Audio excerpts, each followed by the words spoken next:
Internet के ऊपर आदि पुरुष के मीम्स तो तुमने बहुत सारे देखे होंगे, लेकिन एक्चुअल मूवी के अंदर इतने सारे WTF मोमेंट्स है कि क्या हो गया। तो पूरी पिक्चर में से मैंने जितना एक टाइम पे कैच कर पाया और जितना मुझे याद है सारी इस वीडियो के अंदर बताने की कोशिश करूंगा। स्पॉइलर वार्निंग, आदि पुरुष नहीं देखी है तो देखिए आदि पुरुष। क्या स्पॉइलर वार्निंग स्टोरी तो तुमको पहले से पता और मैं तुमको बिना थिएटर जाए स्वर्ग दिखाएगा। एक चीज मैं काफी टाइम से बोलते आ रहा था कि जो VFX का इशू है ना वो सेकेंडरी है इस पिक्चर के लिए, क्योंकि जो कंसेप्चुअल विजन बनाया था मूवी के मेकर्स ने वो प्रॉब्लम ये लोग VFX से भी सॉल्व नहीं कर सकते। एग्जांपल शुरुआत करते हैं रावण से। एकदम छोटी छोटी बातें लेंगे। पिक्चर की शुरुआत में जब वो साधु के भेष में आते हैं, सीता माँ को उन्होंने पकड़ लिया है, जा रहे हैं वापस। साधु के भेष में से चेंज होके अपना रावण का लुक लाना है, तो फिर सारी चीजें एक एक करके मिटते जा रही है। हाथ में जो रुद्राक्ष की माला बांधी हुई है टूट जाती है। Let me remind you, Ravana Shiva भक्त था, रुद्राक्ष ऐसे तोड़ देता है। फिर 2 सेकंड बाद जब रावण का फुल गेटअप आता है तो वही रुद्राक्ष की माला फिर से आ जाती है सेम स्पॉट। तो तोड़ने की जरूरत क्या थी, बस ऐसे कूल लग रहा था। सबसे पहले वाले टीजर के अंदर जो अपन ने ये प्राणी देखा था, डिसाइड नहीं कर पा रहे थे कि चमगादड़ या सस्ता dragon. He returns in this movie. कुछ चेंज नहीं किया है, जैसा था वैसा ही है। बस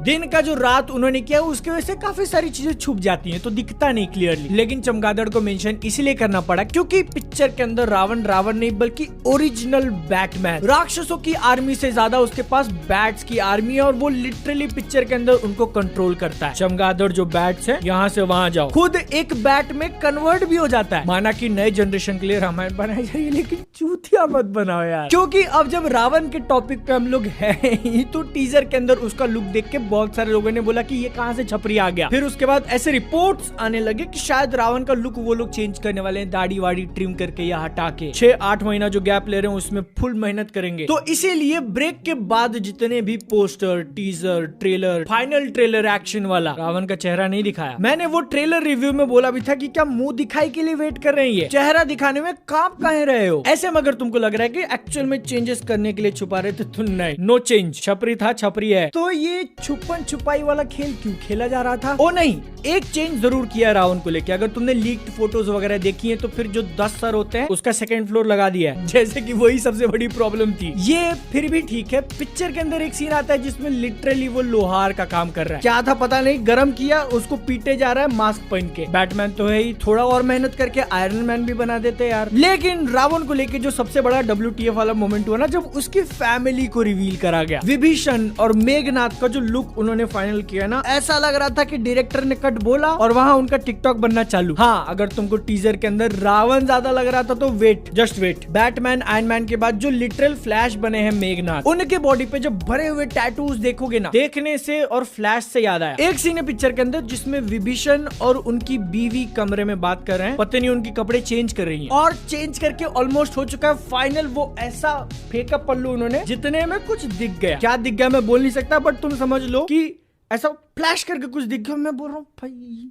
ये क्या है, ये क्या रियली या तो कुछ फूक फाक के पिक्चर बनाई है या फिर मेरी आंखें ही मुझे धोखा दे रही हैं। CGI VFX को लेकर हम इतना बातें करें तो वो 8 महीनों के अंदर थोड़ा बहुत इंप्रूव भी कर दिया, लेकिन जो एक्चुअल ह्यूमंस तुमने शूट करे, शूटिंग करने से पहले जो एकदम लुक फाइनल किया है वो किसने किया है? हनुमान जी को लेके इतने सारे लोग कंप्लेन तो कर ही रहे थे, लेकिन कोई भी कैरेक्टर, कोई भी लाइक जीरो, कोई भी लगता ही नहीं कि रामायण स्टोरी का एक्चुअल पार्ट है। जिसमें से सबसे आगे एकदम फोर फ्रंट पे अपने प्रभास, जिनका जीसस वाला लुक तो तुमने देखा ही होगा। पिक्चर के अंदर जाओगे तो उनका भागना भी दिख जाएगा। Most of the time 3D model भगा रहे हैं और उतने में भी 3-4 कट मारे। फिर अगले शॉट में जब प्रभास का क्लोजअप डाला हुआ है ऐसा ग्रीन स्क्रीन पे भागते हुए। और अब जब भागने फाइटिंग की बात हो रही है तो फिर पिक्चर के अंदर एक WTF मोमेंट आया। मैंने बोला कहीं तो देखा है मैंने। एक तरफ राम जी की आर्मी खड़ी है, दूसरी तरफ रावण के लोग। सीता माँ को पकड़ के लाया उन्होंने, छोड़ दिया। सीता माँ ऐसे भाग रही है, राम जी इधर से भाग रहे हैं। दोनों ऐसा मिलने ही वाले होते हैं कि इतने में ऐसा गला काट दिया दिखाया। बहरूपिया होता है, सीता माँ का रूप धारण किया होता है उसने। लेकिन राम जी जो अपनी आर्मी से आगे निकल चुके हैं वो आगे भाग जाते हैं, फिर आर्मी उनको फॉलो करती है, चलो। और फिर आगे जाके वो लोग बीच में हो जाते हैं और आजू बाजू पूरी रावण की आर्मी ऐसा सर्कल करके। तुमको याद है ये चीज कहाँ देखी है तुमने? नहीं ध्यान में आ रहा तो मैं ऐसा स्पेल कर देता हूँ, Battle of the Bastards Game of Throne. ये फिर भी ठीक है। पिक्चर के एंड में जब राम जी रावण को बहुत सारे बाण मार चुके होते हैं, कुछ नहीं होता, तो ऐसा ऊपर बादल, लिटरल बादल ऐसा बनते हैं वोल्केनो की तरह। राम जी उसके पास जाते हैं, तीर ऐसा करते हैं जिससे पावर आती है उसके अंदर, और राम जी का जो आर्मर अभी तक अपन थोड़ा बहुत ग्रे कलर में देख रहे थे वो सोने गोल्डन कलर का हो जाता है। अंडरस्टूड, डिवाइन पावर मिली तो फिर एक अपग्रेड हो गया, लेकिन फिर इसमें लक्ष्मण जी के कपड़े कैसे चेंज हुए कुछ नहीं दिखा। वो अपना अलग लड़ाई कर रहे हैं, छोटे मोटे मॉन्स्टर्स को मार दिया, पिक्चर खत्म हो गई। एंड में जब आते हैं तो फिर वो भी सोने के। लेकिन ये मूवी कितना ज्यादा हेवीली रिलाई करती है सीजीआई के ऊपर, उसका एक छोटा सा एग्जांपल देता हूँ, तुम भी बोलोगे WTF। एक सीन है जिसके अंदर एक बड़ा वाला फूल हैंड ओवर किया जा रहा है एक कैरेक्टर से दूसरे कैरेक्टर को। क्या मुझे बताने की जरूरत है वो फूल असली था या नकली? भैया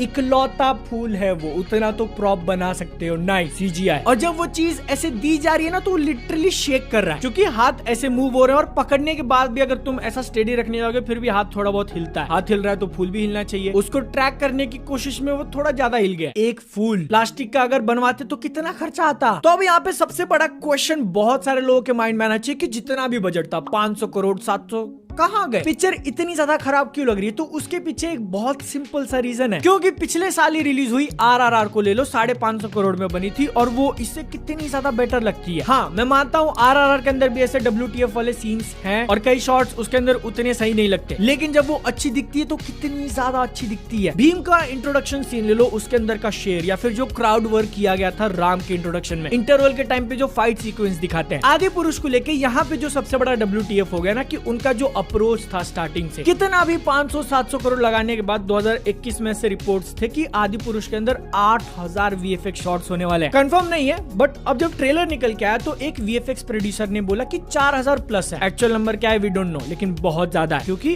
RRR के अंदर 2800 थे, एवेंजर्स एंड गेम के अंदर 2500 VFX शॉट्स थे। इसका मतलब अगर एकदम ही बेसिक सेंस में तुमको समझाना हो तो मैंने तुमको 100 रुपए दिए और मैंने बोला कि इतने में तुमको 1000 लोगों को खाना खिलाना है, एक चॉकलेट भी नहीं आएगी। और वही चीज हुई, क्योंकि तुमने पैसा ज्यादा दिया है लेकिन शॉट्स भी उतने ज्यादा हैं। WTF मोमेंट्स जो मैं गिना रहा हूँ वो भी खत्म नहीं हुए, क्योंकि पिक्चर रिलीज हुई और IMDb को लेके भी कुछ ऊपर नीचे चल गया, जहां पर तुम जाके मूवीज को रेटिंग दे सकते हो। अब ये न्यूज आर्टिकल जो है इसके हिसाब से आदि पुरुष की रेटिंग मिलना चालू हो गई थी रिलीज से पहले, जिसको उतना सीरियसली नहीं लेना चाहिए। लेकिन 16 तारीख को रिलीज हुई और रात के 8 बजे तक मैंने खुद स्क्रीनशॉट मारा है, रेटिंग दिख नहीं रही है, क्या हुआ पता नहीं। आज सुबह ये वीडियो बनाने से पहले जब मैंने देखा तो फिर ये रहा। 8 महीने पहले जो एक कैंपेन चला था, तुमको याद है कि भैया आदि पुरुष को 3D में देखना बड़े स्क्रीन पे, मोबाइल लैपटॉप जस्टिफाई नहीं कर पाएंगे। क्या हुआ? 8 महीने बाद देखा मैंने 3D पे, ये एक्सपीरियंस की बात हो रही थी। अब यहाँ पे मेरे अंदर ऐसी चुल मच चुकी है कि मेरे को वो ओरिजिनल वर्जन देखना है जो जनवरी में ये लोग रिलीज करने वाले थे। प्लीज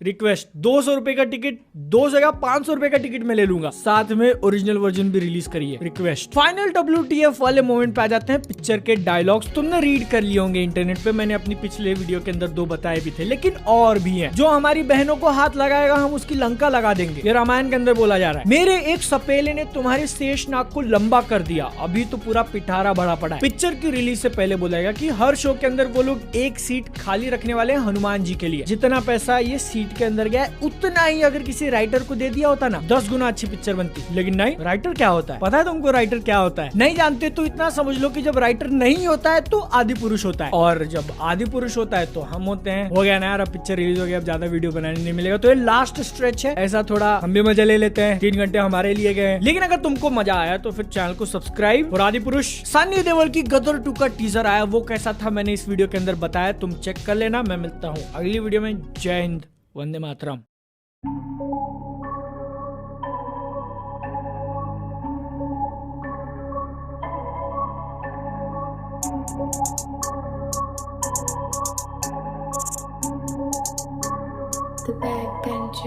मैं हूँ बीट पे हावी, तेरे हीट पे हावी, अपनी सीट कर खाली, इस सीन का मैं खाली।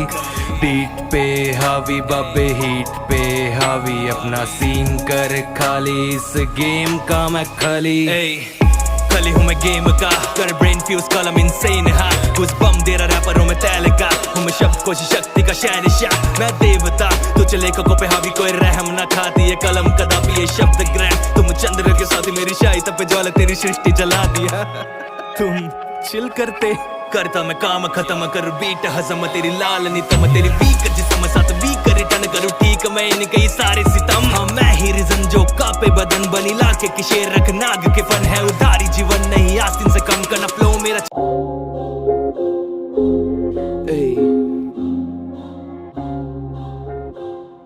The backbenchers.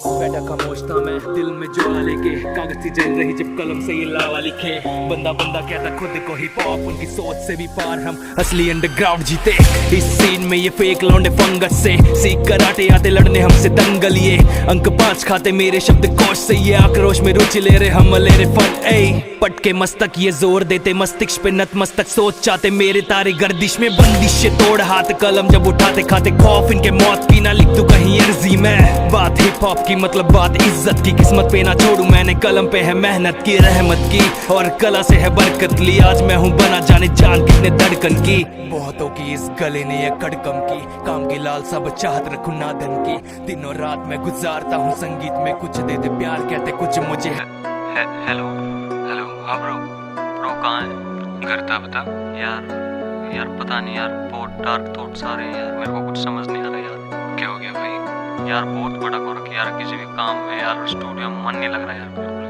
भी भाई तू शांत हो पहले और मुझे ये बता कि हुआ क्या ज़माने की बात मुझे समझ नहीं आती मेरी अकल भी साली मेरे काम नहीं आती ऊपर वाले पे भरोसा करूँ थोड़े दिन और अब कोई ऐसी बात मुझे रास नहीं आती खास नहीं लगती वो रातों की अब नींद मुझे जस्ती वो ग्रीन रेड ब्लू सब लाइट मुझे नाइट मुझे पता अब कितनी है बड़ी सुबह होने की वेट में देखता हूँ घड़ी मेरी खामोशी को यहाँ साला कोई भी ना जाने मेरी भावों का है जरिया न रैप इसे माने जाने कितने तबाह हुए होंगे यहाँ लोग जो भी सुनते हैं लीड में रातों को ऐसे गाने मेरे माइंड में जो थॉट्स की दीवार है खड़ी जगने वाले को ही पता रात कितनी बड़ी है कड़ी जिंदगी ना सुने दिल की अभी और भी भड़क बेटा बहुत है पड़ी